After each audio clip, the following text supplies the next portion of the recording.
Hi, everybody. It's Gene Simmons, and you're not, and you're listening to the Potter Than Hell podcast with Steve, BC, BB, and Dylan. But you knew that, didn't you? Ladies and gentlemen, welcome to the Potter Than Hell podcast.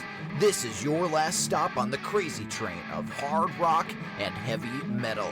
So sit back, buckle in, and hang on. Here we go.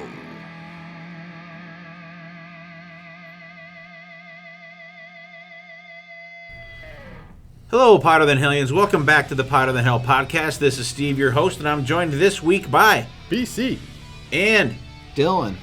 And our keyboard player this evening is me. I actually remembered that I had to record this week. Yep. So I can get my my recording chops up, so to speak, for Nashville, hopefully, and we'll see how that works. Maybe good. It may not be so good, so I may just have to tell everybody about it later on. And our special returning guest, veteran, this guy is a veteran of the podcast here. We haven't heard from him in probably 3 episodes, so it's been a while. And so we welcome back Mr. Sonny H. Pooni, Esquire. I don't know about veteran, but you pushed the record button, didn't you? I did. It's gone. It's red. It's red. Red is good. Okay, just want to make sure. I did. Well, Dylan made sure that I did. Because the first time I did, it didn't. But then, for some reason, it worked when he did. Welcome back. You got the magic too. I'm glad to be back. Give us your lowdown. What's happening with Growing Up Rock and Podcast Rock City, and we're looking forward to seeing all you guys in Nashville. What's happening? Podcast Rock City is going well. We're 260 episodes now, so all is good there. Growing Up Rock is going well. I think we just released 107, maybe 108. Just having a good time. Looking forward to Rockin' Pod because, you see new old friends, if that makes sense. And it's cool to be a place where everybody's a music fan, and I don't really get a lot of those opportunities. So for me, it's like a bunch of music friends, which is awesome. Yeah, that's going to be excellent. And for everybody out there that is unaware, and if you are aware, I'm going to tell you again, Rockin' Pod is in Nashville, and it's going to be August 9th and 10th. The pre-party is on the 9th. There's going to be all kinds of cool and crazy shit going on there. We're going to have a night of rock and roll. The Rock and Roll Residency is playing that evening. A couple other bands which escape my mind right this second. But the guests that will be there, and some of these guys are going to get up and play with the Rock and Roll Residency. Michael Sweet from, of course, Stryper and his solo stuff, and Sweet Lynch and every other 8 million projects he has going on. David Ellefson from Megadeth is going to be there. Jack Gibson from Exodus. Jason Bieler from Saigon Kick. Brian Forsyth from Kix. Did I say him already? No. Okay, Brian Forsyth from Kix. I didn't think I did. And just a ton of great guys are going to be there hanging out, playing some music on Friday night. David Ellefson is doing his Bass Stories show on Saturday night, all at the Airport Marriott in Nashville, Tennessee. So stop down, say hello to myself, and BB will be there, and Sonny and Steven will be there, and the guys from Podcast Rock City, Decibel Geek, our friends from Ages of Rock, David and Chris from Digital. So stop down, say hello. We'll have some new cool swag to give out down there, and we can't wait. And like Sonny said, it's like seeing, what'd you say, old new friends, right? New old friends. Friends. Something like that. Yeah. So it's going to be great, and come down, hang out with us, have a couple beers. If you don't drink, we'll have to drink them for you. So what else we got going here? Before we get rocking into it, we'll do our usual. And once again, Sonny, thanks for joining us. And what are we all listening to? Sonny, what are you listening to these days? Do you have time to listen to anything besides podcasts? Yeah, I got time. I'm on a hardline kick because they released their new album a couple of months ago called Life. And, it's melodic rock, great guitar, great harmonies, great vocals. So it's right up my alley. Hardline's a tough one because they released that 92 album. Everybody loved it. We did 10 years. Everybody loved that one. Waited another 7 years, and now they got a bunch of people in the band that nobody really knows. So they're changing members all the time, but it's good stuff. Is it? Yeah, I haven't had a chance to check that out yet. So that's cool. So I saw that it was out, but I just haven't had a chance to listen to it. Dylan, how about you? I was checking out the Foo Fighters released this new live EP 001125 live in London. It's a lot of their songs from my favorite Foo Fighters record, Wasting Light, along with, of course, Everlong and The Pretender. But it's a cool little EP showcasing the band's live skills. I think it came out 2011, but it was just released. Like, it was recorded 2011, but it was just released last week, I think. Oh, cool. BC, what do you got going? Recently, Motley Crue. I guess in a Motley Crue kick, I don't know why. I was listening to stuff for this episode, and all of a sudden, boom, Crue came on. It's been in the vehicle ever since. Which album? Right now, currently The Dirt. Just Dirt? A mix of the everything. soundtrack. Okay. And I actually was listening to a couple different new things. I was listening to the new Ron Keel band album, Fight Like a Band. Really good album. It's got tinges of like southern rock, like a little bit of a, I don't know, and I hate to say it in it without it sounding bad, but like a country tinge to it. But it's good. There's like cranking solos in there, and they're just like they're good songs. And I was checking out there's 2 new songs released from Hammerfall, great power metal band from Sweden. The new album coming out is called Dominion. 2 songs, one Against the World, and the other was We Make Sweden Rock. Two great songs. I was really enjoying that. And I just started to get into the new David Ellefson album. He put out an album called Sleeping Giants, and he has a bunch of guest stars on there. And BC, John Bush sings a song on there. Yes. Fucking excellent. I'm like, wow, that sounds like John Bush. Boom, it was John Bush. So, so check them out. The stuff we're checking out. BC's checking out the Dirt soundtrack. The out of format Foo Fighters live EP for Dylan. The new Hardline album from Sonny, and Ron Keel band, Hammerfall, and David Ellefson for me.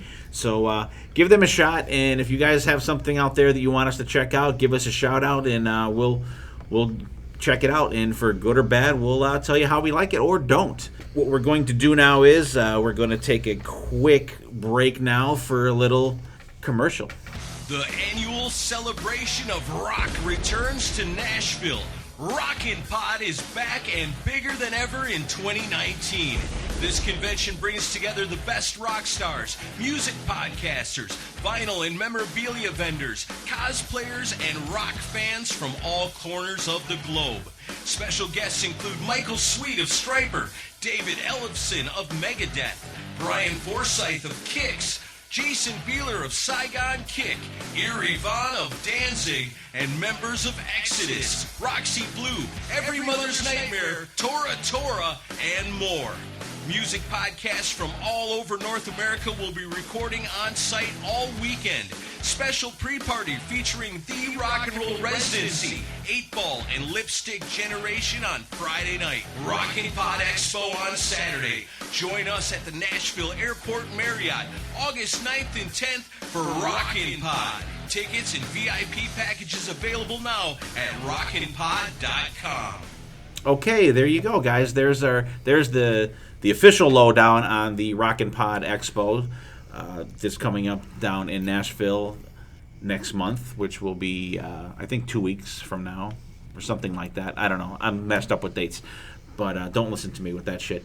All right, so we are now in the beginning of our 80s month, August being the 8th month of the year. We did the 70s month in July last month, so we're going to do the 80s decade. We're going to start out with albums this time, and we each picked one. BB picked an album, so he may make it this evening.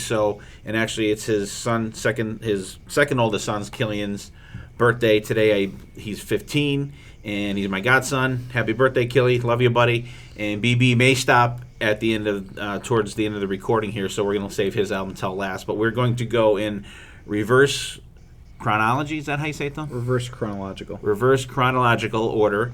Sonny actually comes out with the first album, which was the last album that came out, like, year-wise. And, Sonny, what did you pick? Okay, so I went to a long list of bands that would have done great if they would have came out 4 years earlier. and I probably would have been touring and made a lot of money. But I picked the self-titled debut album from Babylon A.D. These guys are Bay Area babies. You gotta love them. Formed 1988. Clive Davis actually signed them. They got 4 studio albums. They still tour from time to time. I saw them the last time on Monsters of Rock. They play sometimes in the Bay Area just because that's kind of their home, but I know they play M3 and that kind of stuff sometimes.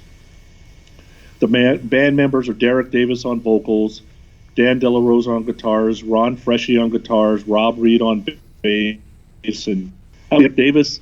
He's got a good voice. It's not the most dynamic voice on the planet, but he's got great stage presence, which makes up for it. So I really actually like him.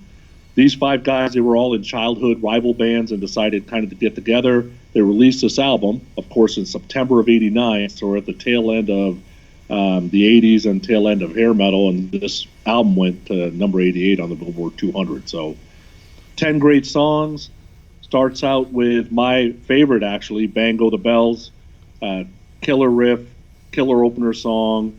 That When I Want Love, when they say that kind of in the pre-chorus, that probably what sticks in your head. Hammer Swings Down is next. Awesome 1-2 punch, great gang backing vocals. These are the 2 songs that you would hear on Hair Nation kind of over and over and over. Caught Up in the Crossfire is next. Awesome chorus. One of those ones you'd be humming for days. And actually, these 3 are my favorite songs on the album. They just happen to be 1, 2, 3 on the album. Next is Desperate, which is a great ballad. 2 years after this got released, so in '91, there was another band called Baton Rouge that covered this song, and both did it great. It's a really nice, pretty ballad, so it's pretty good. The Kid Goes Wild's next. It was in RoboCop 2. This song sounds a little more Y&T, and that's Sam Kinison in the middle, if you didn't notice. Shot of Love's next. It's probably my meh song on the CD. This is probably one I would skip, because I don't need the 2-minute musical interlude that makes this song 5.5 minutes long. So, Derek, why the hell did you do that to me? Marianne's next, speeds it back up. It's got some really great guitar licks in it. Back in Babylon is next. Song's got a little more groove. Sweet Temptation is the second to last song, and this is probably the first time you kind of hear, you can't really pinpoint Derek's voice. It's like, I've heard that before, but who does he sound like? And it isn't until this song when you find out it's Phil Lewis, because it sounds very LA Guns in that song. And then Sally Dance is the last song, and it's a little more diverse, kind of a blues song. I would say for the most part, this album is one of those albums that you turn it on, you're cleaning the garage, doing dishes, doing the laundry, and the whole album could play through and you'd enjoy it and even maybe have your ass shaking a little bit. So pretty good album, front to back, mostly. That's fucking hilarious, Sonny. You said clean the garage, washing the dishes. I swear to God, I was listening to it today washing the fucking dishes. Oh my God! All right, Dylan, how about you? Let's see. Yeah, you go first on this one. Babylon A.D. self-titled. Yeah, when I heard that this was the album we were going to be listening to, I was racking my brain trying to think, have I heard these guys before? I don't think I have. Sounds like a weird name. I put on the first 2 tracks and I realized, okay, yeah, I have absolutely heard these guys before. And you're right, the first 2 tracks, Sonny, they were the ones that I recognized. Fantastic tracks. I really enjoyed them. They get you into the album really well. And honestly, this is a front to back great album. There are I would say there's not songs that are lacking. There's a little parts that maybe drag a little bit, or they don't fit as well as the other parts. But for the most part, it's an album that's pretty cohesive front to back. If I had to pick 3 songs from it, I'd probably go Bang Go the Bells, because that's a fantastic opening track. Really catchy gang vocals in that song, and it's fantastic. I would go with Marianne. I don't know why that track caught me, but that I was like, wow, I never thought that I would be really grooving to a song called Marianne, because it doesn't seem like a rocking name to me, but the song is a rocking song and it's fantastic.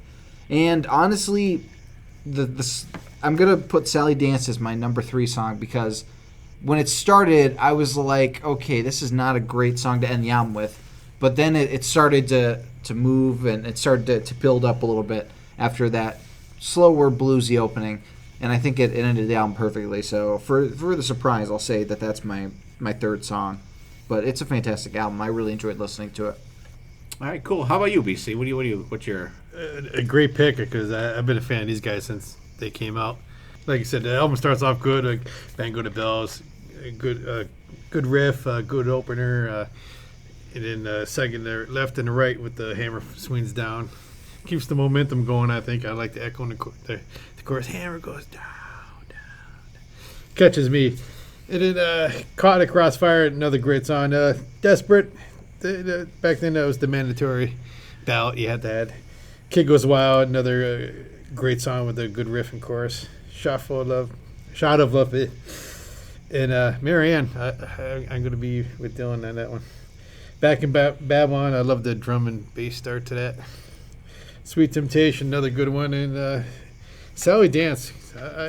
At first, after you listen a few times, I like the catchy jingle and solo to it. But overall, this is a great album. We finally got to see him live 2 years ago. 2 years. Yep. And if I had to pick one, of course, Bang Go to Bells. And probably Hammer Swings Down and Marianne. All right, cool. I like the album. I hadn't listened to this album all the way through in years. And I meant to today actually look up on Setlist FM to see which songs they played when we saw them live, BC. I totally forgot about it. I like it. Another great band came out at not the best time for bands to be coming out with great music like this. It was just starting to zip the other way. Typical late 80s band, underrated, one of those bands that got lost in the shuffle. They have great choruses in the songs. And there's some really great melodic guitar playing on this album. I think it's freaking great. The guitars are really crunchy on the album. I think the vocals are straining sometimes. It kind of sounds like he's trying to reach, and it sounds a little throaty or something like that. But good album overall. And Sonny, you're totally right about The Kid Goes Wild. He definitely sounds like Y&T could be playing this song. Bang Go the Bells, freaking great crunchy guitar sound, and then Hammer Swings Down. They're pretty much the Babylon A.D. standards that you, like you said, you will hear them on XM. Played a ton of times. Caught in the Crossfire is a really good song. And but the three I would have to pick there would be definitely Marianne. That song, that's one that it's stuck in my head now after listening to it washing the dishes today. Back in Babylon, it's got the cool bass beginning into it. That's another song that really stood out for me was Back in Babylon. I thought it was really cool. That Marianne. Marianne's definitely the best song on the album. And I'll go Hammer Swings Down for my third pick on that. It's just a great song. And the vocals are really subdued on that song. And I kind of like that. He kind of doesn't really go for it too much in there. And then the chorus is fucking great. And the solo is excellent. And I think this is an album where the guitar players are not overplaying. They're just they service the songs for the solos. They're not crazy Yngwie type shit just going wild, just for the sake of shredding. They really fit the songs, and I enjoyed the album. It was a good listen. I hadn't listened to this album, and like I said, in a long ass time, and I'm glad that Sonny picked it. Good job, Sonny.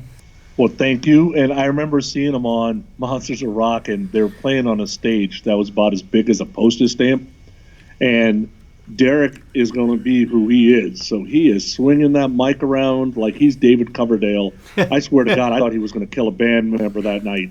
But he does what he does, no matter if he's got a postage stamp or a landing strip. He don't care. Yeah, and now that you said that, I remember that. BC and I were talking about that after, he's going to fucking take someone's head off with this fucking microphone. Because the stage they planned on was maybe a double-wide postage stamp, so it wasn't, he didn't have a whole lot of room to maneuver. But, good front man, though. Really, I enjoyed them. They were really good. Our next pick is going to be from Dylan. Go ahead, buddy. Okay, I was thinking about what kind of album I wanted to pick for this episode. I had a few in my head. I talked last episode about thinking about picking Halloween, Keeper of the Seven Keys Part 2, but that one song ruined it for me, so I didn't pick it. Rise and Fall is the song. Terrible song. And then I was thinking, maybe I should pick Europe, The Final Countdown, because that's a great album front to back, but I thought that I would get my head ripped off for that, so I didn't go with that either. I decided to go with the band that we haven't really talked about at all on this podcast for one reason or another. And when I heard Sonny was going to be on the podcast, I figured, I'll pick a band that Richie Kotzen's been in for a cup of coffee. So the album that I picked was from 1986. Look What the Cat Dragged In, from the band Poison, Pennsylvania boys, as we are here at the table. Except for Cece. Except for Cece, who picked up his guitar and talked to them to get into the band. It was released August 2nd, 1986, through Enigma Records. It was recorded in Hollywood, Los Angeles, California at Music Grinder Studios. I find it funny that Bret Michaels calls this album a glorified demo, which is interesting. I don't think it sounds demo-ish. I mean, maybe those weren't the songs that he wanted to go with, but we'll talk about those in a second. One quote that I really enjoy about this album is from Revolver Magazine. They said it's oversexed, underthought, and relentlessly fun. And I feel like that's a great way to describe the album. It is oversexed. I mean, you have Talk Dirty to Me, which is pretty self-explanatory in the title, and if you listen to the lyrics, it even goes from there. But let's get into the tracks real quick. Cry Tough opens the album. I think it's a really good album opener. Okay, keep shaking your head. I'm just saying my opinion. It was the first single released for the album. August 5th it was released. So apparently the band also thought that it was a good song. Then followed by the catchy chorus of I Want Action. I was never a really big fan of this song. Maybe it's because I haven't heard it in years that I liked it this listen through. The chorus is a bit annoying, but hey, it's catchy. It gets stuck in your head. I want action tonight. It gets stuck in your head, and the one thing this album has going for it is the gang vocals, much like Babylon A.D.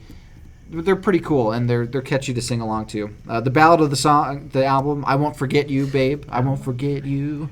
Another catchy song. Pretty good for a ballad. It's, in my opinion, a more listenable ballad than the one in the album Next, which is part of the reason why I didn't pick that album over this one. Open up and say, "Oh, it's the next album in this." Oh, the next Poison album. Yeah. Oh, okay. I thought you meant the next album we're doing. No. What ballad is on that one? Play Dirty comes after that. Play Dirty's okay. It's pretty good. But then it's followed by the title track, Look What the Cat Dragged In. I love this song. Another one with the gang vocals really do well. I love in the second chorus with the, oh my God. And then like in the last chorus they do the cat dragged in. Like they change it up each time, which is really cool. And the guitar work is awesome. I love the riff in that song. Number 6, Talk Dirty to Me, the first song that I really clung on to when I was listening to Poison for the first time. I always liked it. It's got that catchy opening riff, the cool little going into the song, and I love the solo in it too. Want Some Need Some is a phenomenal song, and honestly, the last 4 songs are great. They're a great way to end the album. Blame It On You is fantastic. Number 1, Bad Boy is a kick-ass song, and Let Me Go to the Show is such a fun closing song.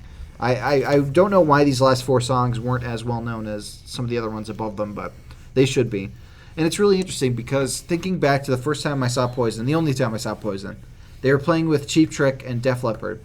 And they were the very first band that I thought, wow, they seem like they're really phoning it in. That's not the case on this album, I don't think. I really enjoyed most of it. Bret Michaels on lead vocals, CeCe DeVille on lead guitar and backing vocals, Bobby Dahl on bass and backing vocals, Ricky Rockin on drums and backing vocals, and Braden Parker on rhythm guitar.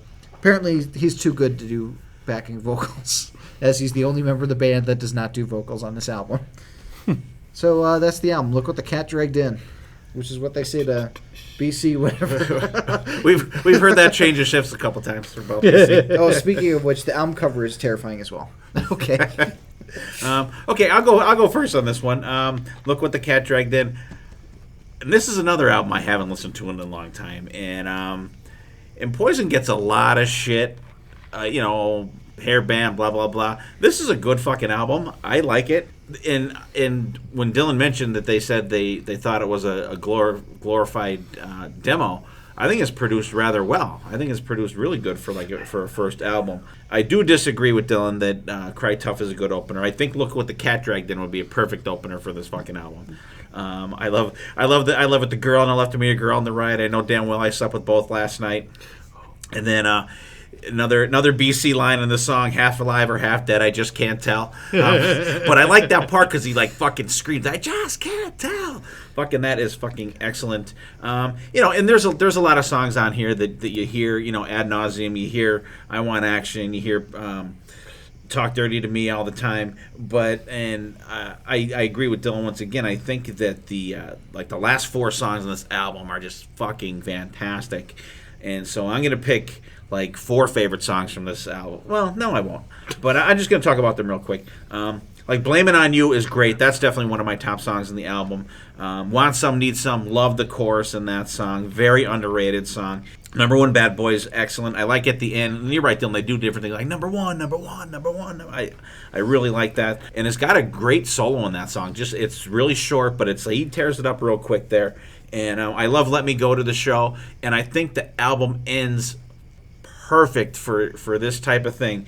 You heard your mother, turn that shit off. Fucking love that. I think it's great.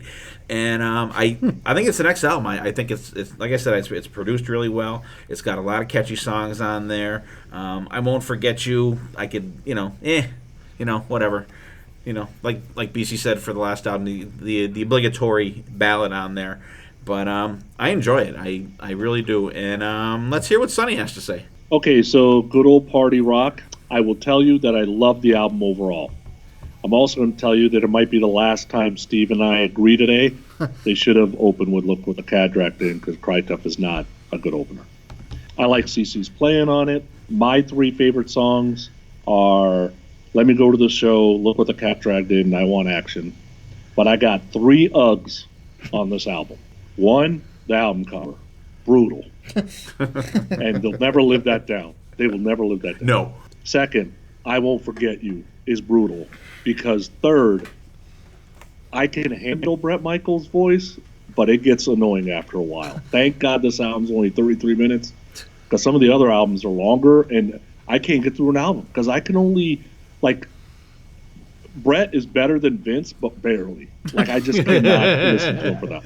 Yeah, I love the winking of the... I don't know who's who on the album cover, because they all look the same. But the winking of the bottom right-hand corner, he's winking. Ricky Rocket. And it looks like there's something wrong with his eye, because you can't tell at first that it's a wink. Because it looks like it's just like he's having a stroke. Yeah. So doesn't look good.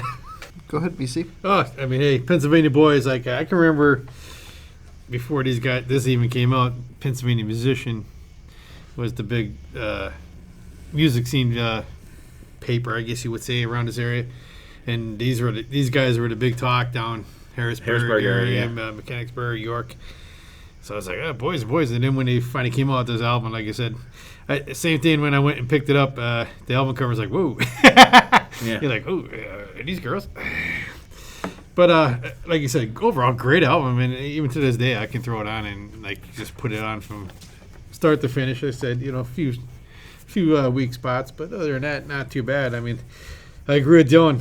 The last 4 songs of the album, to me, are I think, the best almost. I don't know, maybe because...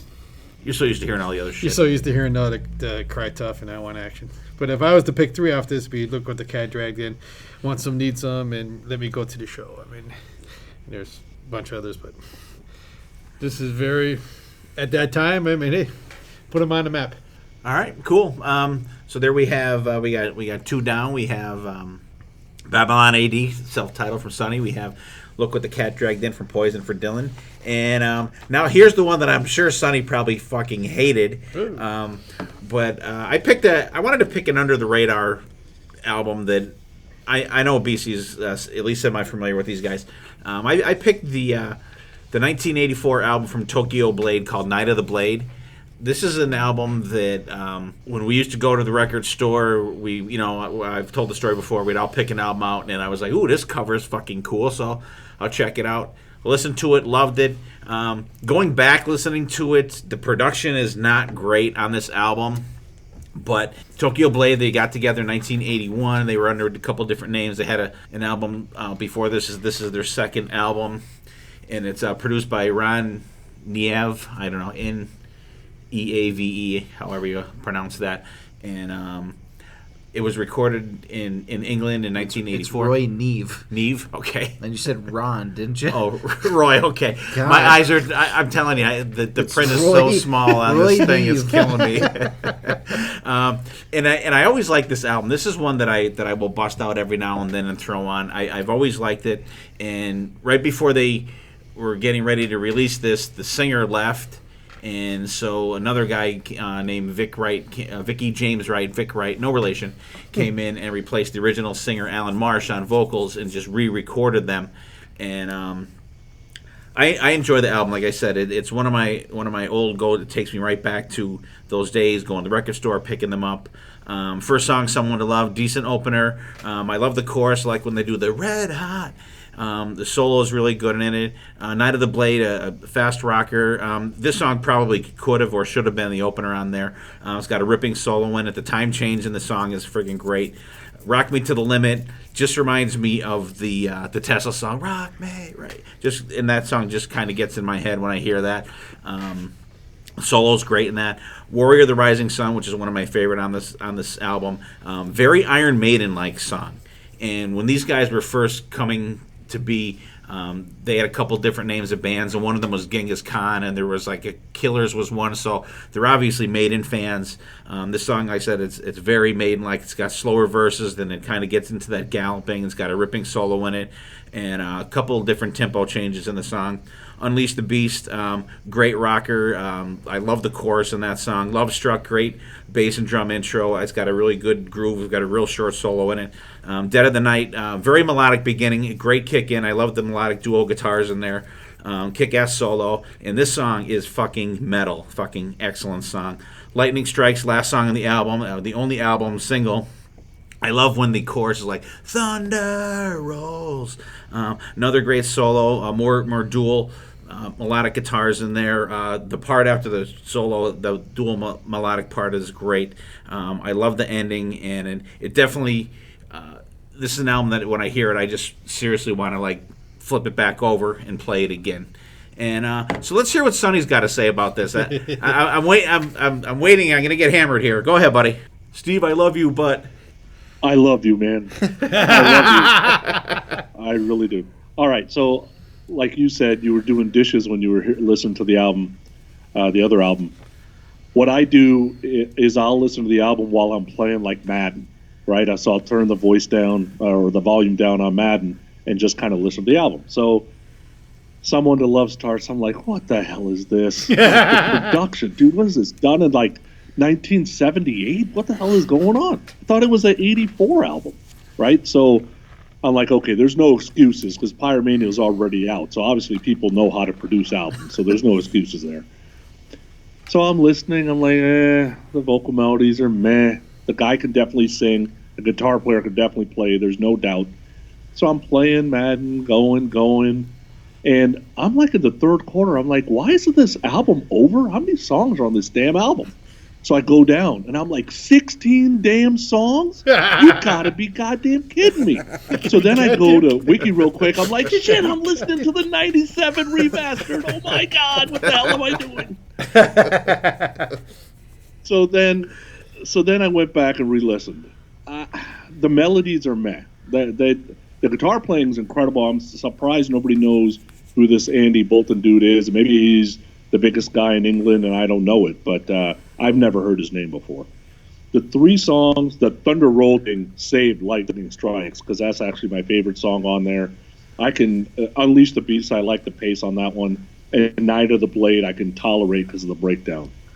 But the vocal melodies really ruined it for me, and the production is so tinny. The production is not great on this album. All right. BC. Okay. Telco Blade, I mean, I've heard these a little bit. I'm not really, I never owned an album by these guys, but you always played them on back when the mix CDs, and then even with the modern stuff nowadays. But like I said, someone loved decent opener. Night of the Blade, I like the fast tempo and the solo at the end. Rock me to the limit. The thing that sticks out in this song to me is the this bet your mama didn't rock like this.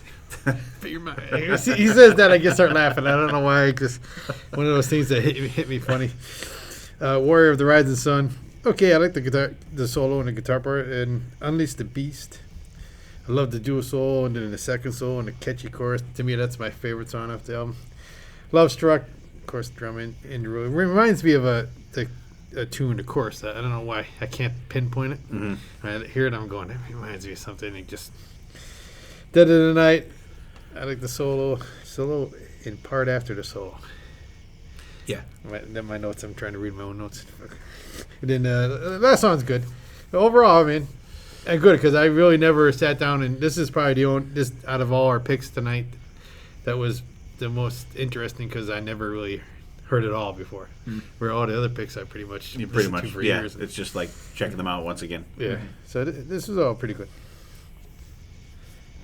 So I had heard, I think, Night of the Blade quite a bit of the songs. The title track was the one that I've heard before. So some pros. I think the album cover is fantastic, really cool. Probably the best one of the night, in my opinion. The guitar playing is phenomenal. Really good leads as well as solos, and the rhythm section is also really good. It's funny that Bret Michaels described Look What the Cat Dragged In as a glorified demo. I feel like that description fits this one a little better. It doesn't feel... It feels like it was like a rough draft of an album. There's some things that they don't seem to flow as smoothly as I think the band wants it to. Some of the changes in tempo doesn't quite flow, I'll say. And I don't know, the vocalist seemed a little shaky for me personally, but it's a good album. I would say it's like a 6, a 7. You know, it's a decent album. It's listenable. I had fun listening to it. I can't really tell you too many parts that stuck out in my mind. It all kind of blended together. But I like Night of the Blade. I think I like Lightning Strikes. And probably Unleash the Beast is my other track. But it's good. I'll say it's a good album, but it just seems a little unpolished, a little underproduced. And I was listening to the remastered edition, so like I can't even imagine how the original sounds. I'll play the vinyl for you. Like if that's the remaster, can't be good.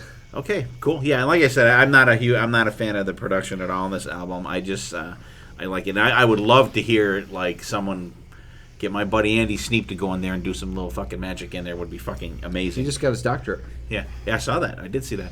Okay, we got 3 down. We got 2 to go, and we're going to take a quick break, and we're going to do our hidden gem. Okay, here we are. We're back after our little hiatus there for break time, and we're going to do our hidden gems, and let's start with Dylan on this one. Okay, how many here at the table are familiar with the movie Tron?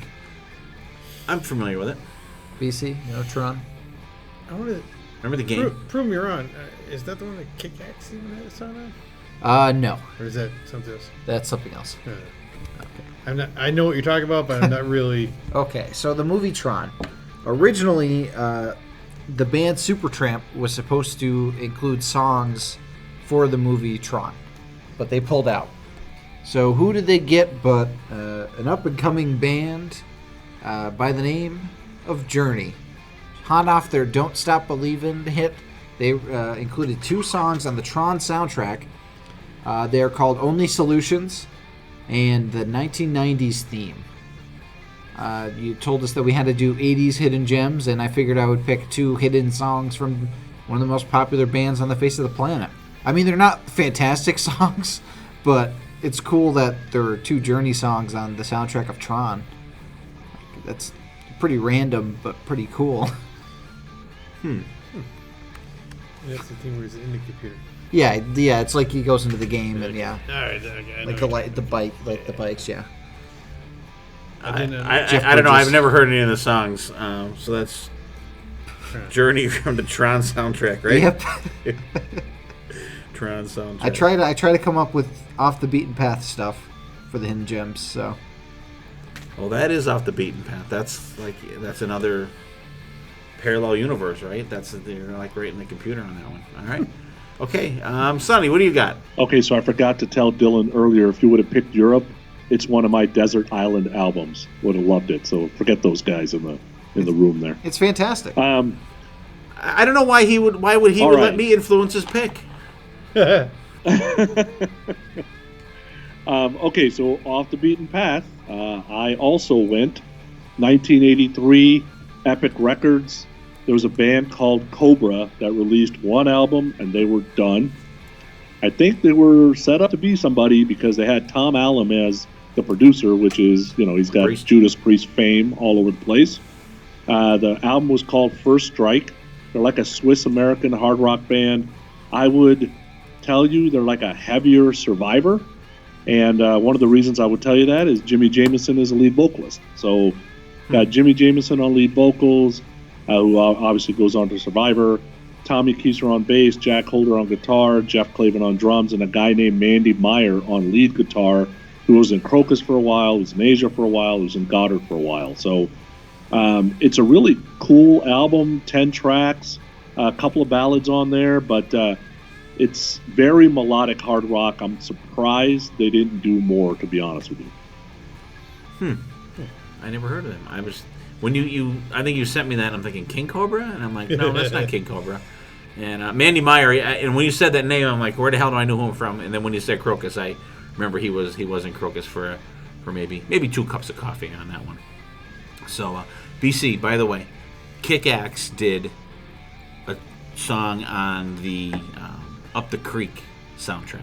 They did 30 Days in the Hole. That's the cover of Humble Pie. That's like the second time we talked about I know. that song. I know. That was the song BB picked last week. Weird. Okay. Cool. All right. It's not that good of a song. Sonny, is that on Spotify or somewhere we can check that out? Yeah, it's on Spotify. Just type in Cobra First Strike. It'll come up. I will have to check that out. I'll let you know how I like it. All right, BC, what do you got? I stuck with the 80s for once. Here's a guy that I thought was very overlooked, very behind the scenes with a lot of bands in the 80s, is Aldo Nova, with just a song off his 1983 album, Subject Aldo Nova. I just think Monkey on Your Back is just a Monkey rocking track. I mean, you throw that on, you just can't help it rock out. I love that album. That album's That fucking album's great. good. I think it's better than the debut album. I think it's a lot better than the first album, other than Fantasy. Yeah, I mean, I like that. I think all stuff. I think Aldo Nova is fucking great. He just released like a 2.0, which Yeah, at first he is the- fucks with Fantasy on that. It's not good. it's the modern. He's trying to be modern, I guess. But I mean, if you listen to it, check it out more. It's not too bad. All right. Not too bad. The fantasy thing, there's some things that should not be messed with. And that's a song I That's a fuck song with. I agree and actually, with Steel Panther does a great version of that song. Yeah. Very true to the Very true original to the recording. original. Very good. Okay, cool. And I do love that song. Fucking excellent. My hidden gem this week is it's not really a hidden band, but I think it's when these guys they were just at the top of the crest and they just started to kind of going out, because I think this band, they hit their peak at the US Festival. The band is Triumph, and I'm gonna go with the album Sport of Kings that came out in 1986, and a fantastic album. Actually, I got to see them live on this tour. It was great. They were touring with another guitar player on stage. We happen to know this guy. His name is Phil X, and he's the guy that replaced Richie Sambora in Bon Jovi, and he was the other live guitar player in Triumph for the Sport of Kings tour. I got to see them in Binghamton, New York, and Yngwie opened up for them, and Yngwie was on the Trilogy tour. But I'll tell you what, that was when there was actually songs from Yngwie, and he had, the singer had an actual singer, the singers with their egos and shit. So, but just a great album. Starts out Tears in the Rain, Somebody's Out There, which was a kind of a big hit for those guys. What Rules My Heart is great. If Only, Hooked on You. Take a Stand, Just One Night, Play with Fire, In the Middle of the Night. It's just a great album. I think it's produced really, and it's produced by Mike Klink of Guns N' Roses fame. So I don't know if any of you guys out there, I know Dylan, that's a band that Dylan is not really familiar with, that he was, wanted to check out. What, Guns N' Roses? Huh? Guns N' Roses? Yeah.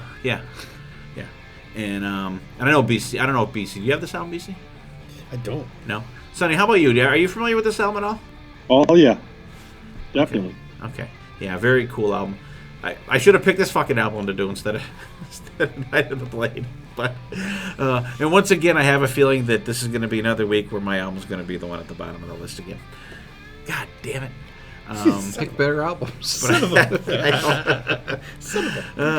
Shit. Can't blame What are you gonna anybody do? but Okay, yourself. so there's our hidden gems for the week. I have Triumph Sport of Kings, excellent album. BC's got the song Monkey on Your Back from Aldo Nova from the Subject album. Dylan's got Journey from the Tron soundtrack. Yeah. Sonny's got Cobra, First Strike. You can find them on Spotify. So, and do what I'm going to do, at least with Cobra. Check them out because I have not heard anything from them. You're not going to check out the Journey songs on the Tron soundtrack? I don't know. Maybe. I'm a little afraid, I think. All right, let's get back in the albums. BC, you're on deck, my friend. All right, I'm just going to throw this out there, but I mean, back in the 80s, I mean, I think the band I'm going to pick is Def Leppard. My first experience with Def Leppard is Pyromania. I did not pick Pyromania because after that album came out, I went back further in the catalog, which at the time when that first came out, I really didn't hear Def Leppard before this. So I was like, oh, there's not only one album, but two albums before the Pyromania. But I'm going to go with 1981's High and Dry. I mean, you put this album on, to me, it just, I just go list the songs because, like, I can sit there and say the same thing about every song because it just rocks. Mm-hmm. I mean, it opens up with Let It Go. Just from the opening riff, it gives a cranking song. Then the second punch, another hit and run. The 1-2, and then the third song, High and Dry, Saturday Night. There's your third punch. I'm on the ground now. Pissing blood. I'm pissing blood right now. Please. To me, this has grown on me. The next song has grown on me throughout the years, but the weakest part of this album to me is Runnin on the Heartbreak. I don't know why. I think after the first three songs, it brings it down because it goes right back into Switch 625, which to me is a great instrumental. And when they do it live, to me it's the ultimate. Then they continue with You Got Me Running, and then Lady Strange, and all these songs have that signature back-end vocals that Def Leppard always is known for. Mm-hmm. And the guitar playing is cranking, which is, and this album's before Phil Collins was in the band. With Pete Willis was him and Steve Clark were the guitar duo. And to me, I think they're phenomenal together. Why they got rid of them, who knows? Whatever, it all worked out. And then track 8, On Through the Night. Just On Through the Night. Track 9, Mirror Mirror, Look Into My Eyes. Which is another story for another day. And then they finish off with No, No, No. But, I mean, to me, Sonny talked about Europe being a desert island song. This is definitely a desert island CD for me. Desert Island BC record. I mean, this just, you can throw it on. I mean, to this day, Brendan on Heartbreak is, I can listen to it.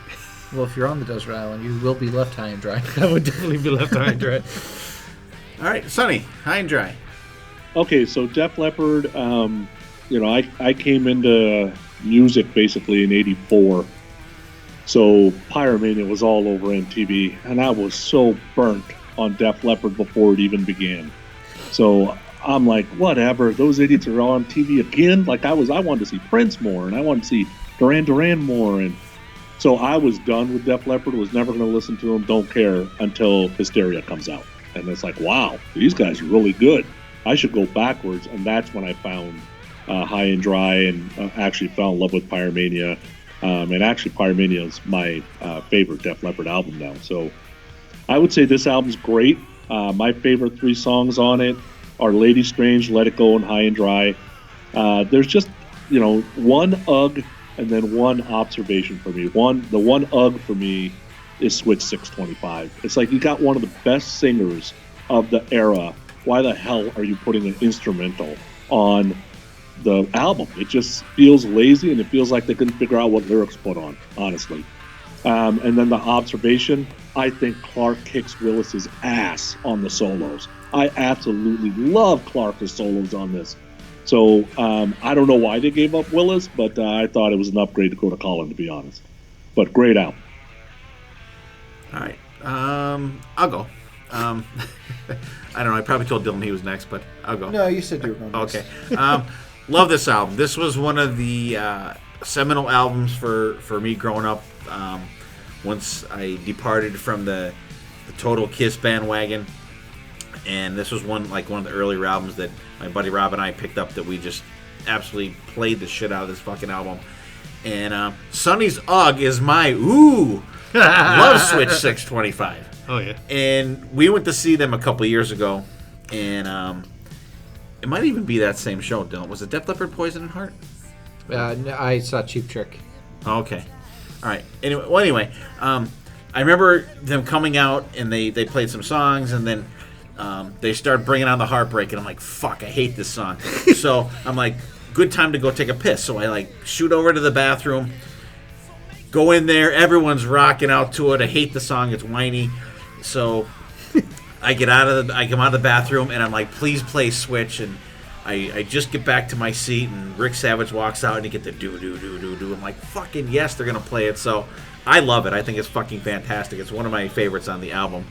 I think it's a cool interlude, especially after the piece of shit that Bringing On the Heartbreak is. Not a fan of that at all. Love the album. And this album is kind of like a little bit like the Poison album. Like the back part of the album is really strong, and there's really the songs that you don't really hear a lot. I love No No No, and I love the way that that it ends. No. Like, it's just cool how it fades out. Mirror Mirror is great. Lady Strange, Sonny, I agree with you on that one. That song is freaking phenomenal. And Let It Go. I don't know that there is a better opening song on any Def Leppard album than Let It Go. I think it's just a kick-ass opener. And another Hit and Run is just fucking great. This is another album you could just go on and on. And if you listen to On Through the Night, their first album, and then listen to this, leaps and bounds production-wise, and sound-wise, and song-wise. I think it's fantastic. I love this album. It's one of my. I'm not saying it's a Desert Island album, but it's definitely a go-to album for me. Def Leppard, High and Dry. First, I'm going to comment on the album cover. I love how he's diving into an empty pool. That's a really cool detail that you might not get the first time you look at the album cover. That pool is fucking dry. Yeah, and I like that it's okay. Oh, it's empty. That guy's fucked. Good thing he has his hands in front of him, so he's not completely cracking his skull open. But speaking of No No No, and I think BC was going to say something about it. On the original vinyl release, it keeps going. The no's keep playing over and over again, which is really cool. This is a fantastic album. There's not really a song that I dislike on here.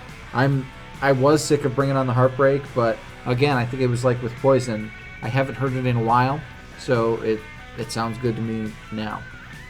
One thing that I really want to give kudos to the Wikipedia page for is they say whose solo is what on the tracks, and it for Let It Go, it has who does the first, the second, the third. I think that's phenomenal, and I wish more outlets would do that so that I know.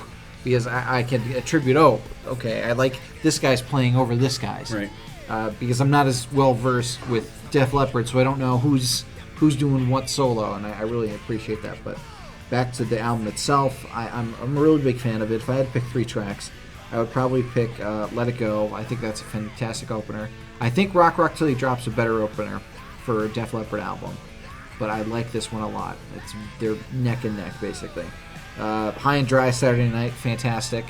And my third song is probably going to be No No No. I love how that ends the album. I am a fan of Switch 625. I don't hate it. I don't like disagreeing. I don't like disagreeing with you, Sonny, but I like Switch 625. But what he likes less than disagreeing with you is agreeing with me. Yeah, true. And another thing about this album, which I thought was kind of funny, after Pyromania, the next album came out, this album went up in the charts again. It came back up to 38 or something. Well, because they remixed Bringing On the Heartbreak. And it was like more keyboardy, and they did another video for it too, if you remember. There's two videos for that song, I think. And I think they remixed it, and it sounds even shittier because it's got like fucking keyboards and shit in it that don't fit the song at all. And I think that's why that. I mean, great marketing. It brought the album back up, but not a fan for the core Def Leppard guys. And much like Led Zeppelin's Houses of the Holy, On Through the Night, the title track from the album before ended up in the next album, which I find very interesting when that happens, because you always assume that's got to be on the album it's named after, but they pull a fast one on you. But it's a great album. It's a really good second album, and honestly, I think this is their first great album. Because On Through the Night's okay, but I think this one has... It's a good starter kit. Yeah, it's a lot more cohesive. It flows a lot better. Yeah. There's a lot more... And that was the first album that Madellaine was the producer on there. So, and think of the run that Madellaine had with these bands. I mean, he did Highway to Hell with... and actually, he did Highway to Hell with AC/DC, then he did Back in Black, so you got one, and, my opinion, step up with the next one, Back in Black. Not everyone will agree with me, but same thing with Def Leppard too. A lot of people will, think that same way too. That you have High and Dry, and what? Well, I was gonna say here's the streak he had. So he did AC/DC Back in Black 1980, Foreigner 4 1981, Def Leppard High and Dry 1981, AC/DC For Those About to Rock We Salute You 1981. Def Leppard Pyromania 1983, The Cars Heartbeat City 1984, Def Leppard Hysteria 1985. Like, that's a pretty good streak of albums. And like, he's done some Michael Bolton. He did Maroon 5 Hands All Over, which isn't a fan. It's okay. Misery's a good song on there. Muse Drones with your favorite Muse song, Psycho. You actually like that song? That's actually pretty good. He did Nickelback Dark Horse, which but, there's some good songs on that album. He produced some album tracks for Backstreet Boys. Great. All right. So there's your Madellaine there version. Ain't nothing wrong with Backstreet Boys. No, Backstreet Boys are good. They are. Way out. I'm throwing the out of format flag. Backstreet's back. All right. Out of format on Dylan and Sonny. 5-minute penalty. Neither one can speak for 5 minutes. You go to the penalty box. I know, my glasses are broke. He co-wrote All I Want to Do Is Make Love to You, a great song from Heart. That's true. I can't see as it is, and I broke another pair of fucking glasses. God damn it. Co-wrote I'll Take Your Heart by Reba McEntire. All right. Let's get back on track here. Please. All right, so there's the people that are actually here's albums, but BB picked one in case he was going to be here, so we'll go over that one real quick. He picked 1988's album, self-titled album by Winger, which love him or hate him, I think they got a really bad rap for just bullshit. This album, I believe, I really enjoy this album, and putting this one on, this is another one I hadn't really listened to all the way through in a while. An amazing band, an amazing live band.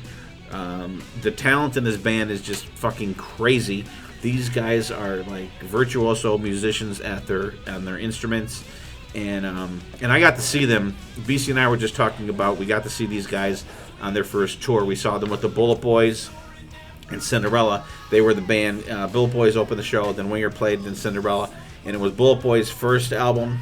It was Winger's first album. And then it was Cinderella Long Cold Winter.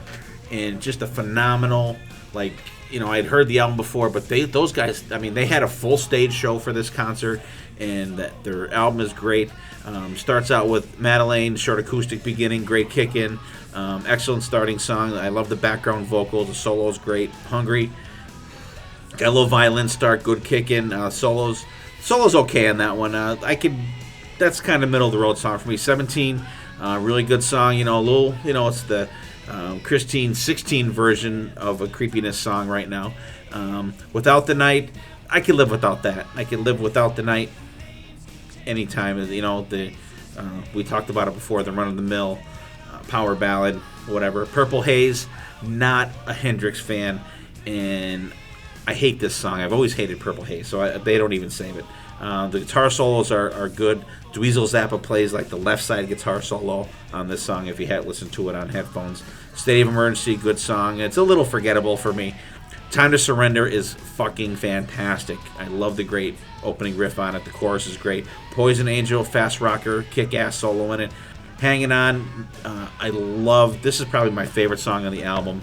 And Headed for a Heartbreak. Kind of ballady, but you know what? This song is fucking great. The guitar work in the song is fucking phenomenal. So, Winger, self-titled. Dylan. Before I get to that, I do want to point out that Madellaine produced the 8th best-selling album in the United States with Come On Over from Shania Twain. And almost every track on that album was a single, which is crazy. Well, he was married to her, right? Yeah. Like that, and I remember how big that album was. Do you remember like hearing like That Don't Impress Me Much? You're Still the One. Oh god, that was all that was on the radio. God, man, I feel like a woman. Like they were all over the radio. You couldn't escape it. I got nothing for you on that. But anyways, back. That's all this to say that I wasn't a giant fan of listening to this album. I don't know if I wasn't in the mood for it, or what, but it wasn't hitting my ear the way that some of the other albums tonight were. I don't like the song Madellaine. The vocals are weird for me, especially the backing vocals. It's almost like they're almost hitting the right note, but it's a little off, and it kind of drives me crazy. Hungry's a good song. 17's great if you ignore the lyrics, which are fucking weird. Without the Night, I completely forgot about. Purple Haze. It's a cover of Purple Haze. It's not Hendrix's best song. I like Hendrix. It's not his best song. Yeah, it's an okay album. The guitar work's great. Like the musicianship's great. Kip's voice doesn't hit my ear correctly, I don't think. I wasn't a giant fan of it, and I know that's heartbreaking. It's headed for a heartbreak for a lot of people. BB's headed for a heartbreak. I don't think that's a great closing song either. All right. Sonny. All right, so let's start with Shania Twain. So there is video of me somewhere doing From This Moment On. I sang it at my brother's wedding because there's a version that has Brian White singing the dual vocal. That was about Bottle In on Jack, so I don't know what that sounds like. Is that on YouTube? Is that on YouTube? No, it's not on YouTube. No, it is not. I hope not. I'm gonna talk to your brother at your birthday party. That's crazy because Stephen Michael was just telling us about his lip syncing at Chuck E. Cheese. Yeah. So we'll have to get a video compilation of the two of you. All right, so Winger. Reb Beach has been known to say it is a perfect album. I would say almost. There's one song I'm not in love with, which is Poison Angel. If they would have replaced Poison Angel with the bonus track Higher and Higher, perfect album, and it becomes Desert Island for me. These guys, I saw the same tour you guys did with Bullet Boys and Cinderella. It was amazing to see them live. I will tell you, watching Kip dance on video is a little weird. It is. Can't get into that. The acoustic gigs he's doing nowadays are awesome, though. This album, I mean, between the guitar playing and the vocals and the melodies, and I love the Hendrix cover. My favorite songs on my three favorite, I would say, are Higher, Higher, because that's the bonus track and it's awesome. 17 and Hanging On. This is a kick-ass album. Love Hanging On. Damn near perfect. I agree. PC. I would agree with everybody else here. I mean, this is a great album. The only downfall to me with it is I Can Care For Her Without the Night and Purple Haze. If you took those out, maybe put that bonus track on, like Sonny said. But the Rob Beach is just a great guitar player. I mean, phenomenal on this album. Phenomenal band live. They got such a bad rap. Like you said, they were like labeled right after the get-go. But if you saw them live, they kicked your ass. They still do. They still do to this day. If I was Madellaine, I would pick. I like Poison Angel, and I would pick my third one as Headed for a Heartbreak. I just love the end of it. Tears it up. Tears it up there. Absolutely tears it up. And live, it's 100 times better. Oh, definitely, absolutely. All right, guys. The albums we did tonight: Sonny did Babylon A.D. self-titled from 1989. Dylan had 1986's Poison. Look What the Cat Dragged In. I did Telco Blade, Night of the Blade from 1984. BC did. Where am I at here? Def Leppard, 1981? Yes. 1981. High and Dry from Def Leppard. Sonny, or not Sonny, I'm sorry. And BB had 1988's debut album from Winger. So check those albums out, guys. And And like I said before, it's great going back listening to these albums you haven't listened to in a long time. Like especially for me, like Babylon A.D. Like I have not listened to that album in forever, and it was a great to go back and listen to that. And even like Poison, I like Winger. I've listened to in the last couple of years. Poison, I have not listened to Poison. I prefer Flesh and Blood as my go-to Poison album, truthfully, but like. Nonetheless, great album. There's some great stuff on there. Like I said, check out the back end of that album. There's some really good stuff, under the radar shit that you never heard on the radio. Great songs. Def Leppard, fantastic album. Definitely, like I said, just barely not a Desert Island album for me. Definitely one for BC. Throwing his arms at me now. And we'll go around the table. We'll say our goodbyes and give a good wrap up here. Sonny, go, my friend. Are we ranking the albums? Oh yes, you know what I even have that written down, and I will write mine down for you for everyone last. So just pick your top 3 then. Top 3 out of our picks? Oh, No, pick your top. I know mine's gonna probably at the bottom of everyone's, like as usual. But Yeah, just rank them all, Sonny. He's being facetious. Yeah. All right, I'm even going to rank mine. So here's how I had them. 1 and 2, I've changed them 6 times since I've been sitting here. So I'm just going to go with what I had. Number 1 is Winger. 2 is High and Dry. 3, if I put my own album in there, would be Babylon A.D. 4 is Look What the Cat Dragged In. 5 would be Europe. 6 would be Shania Twain. And 7 would be Telco Blade. fucking killing me. I like that. I was like 7. One of these days I'm gonna pick one. You're all gonna be fucking amazed. I'm rooting for you. All right. I'll be amazed that day happens, to be honest. I'm rooting for you. Come on. All right. Final words there, Sonny. Pleasure to be on. Always have fun with you guys. Can't wait to hang out at Rockin' Pod and Monsters of Rock Cruise and all the fun that's coming up and possibly Vegas, baby. Oh yeah. So thanks a lot. Awesome having you, Dylan. Okay, my ranking. I'm going to go number 1, I will say, is High and Dry.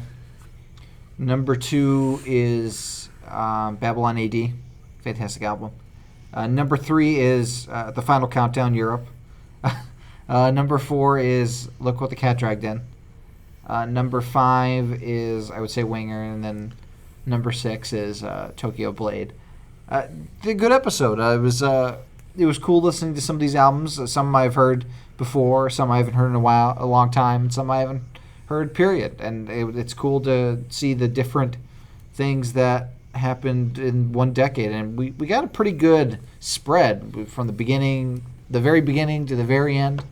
And I feel bad that Babylon A.D. released theirs in 1989, because if they released it earlier, they would have been big, I think, because that's a fantastic album. BC. You can say goodbye, Dylan. Yeah. Goodbye, Dylan. And thank you. Thanks, Sonny, for coming on. Always a pleasure to have you. First off, Sonny, thank you for being on. Always a good time. Second, I mean, the 80s. Come on, what can you say? The greatest time ever. You didn't do it yet today. What? The 80s. There you go. There it is. I mean, it's musically, it's such a time that would never be topped, I don't think. I mean, there's bands that from the 80s continue to be good, but just that time and just, I don't know. I'm babbling on here.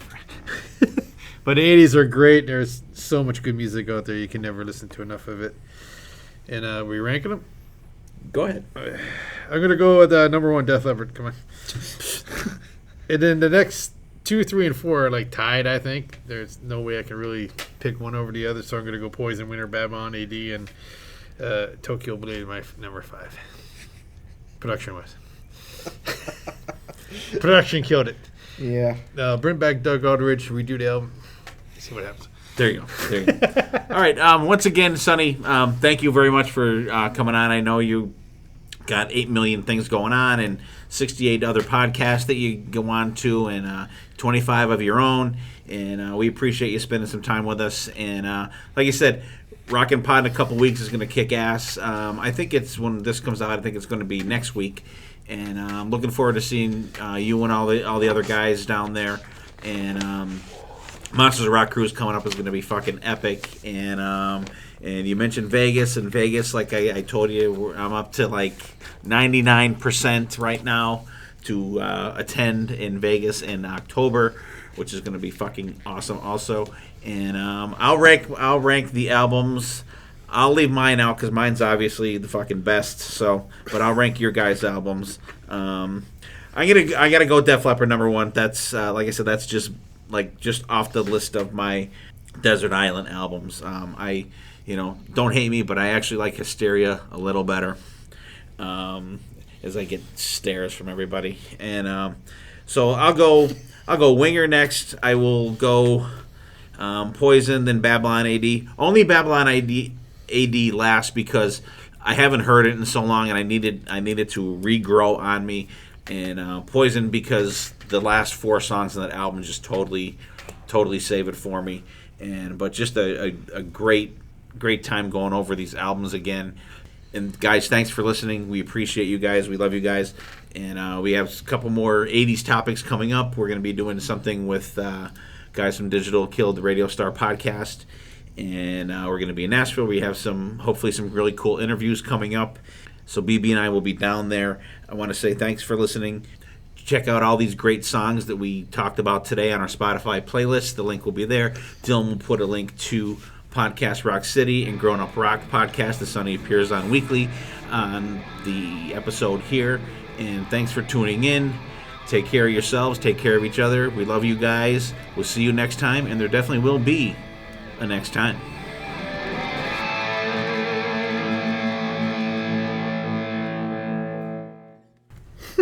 I swear to God, I pushed that button. Yeah, I'm sure you did. It wasn't going. Because I'm going to be recording in Nashville, so we may get some good stuff. We may get nothing at all. Wow. I know. I exactly.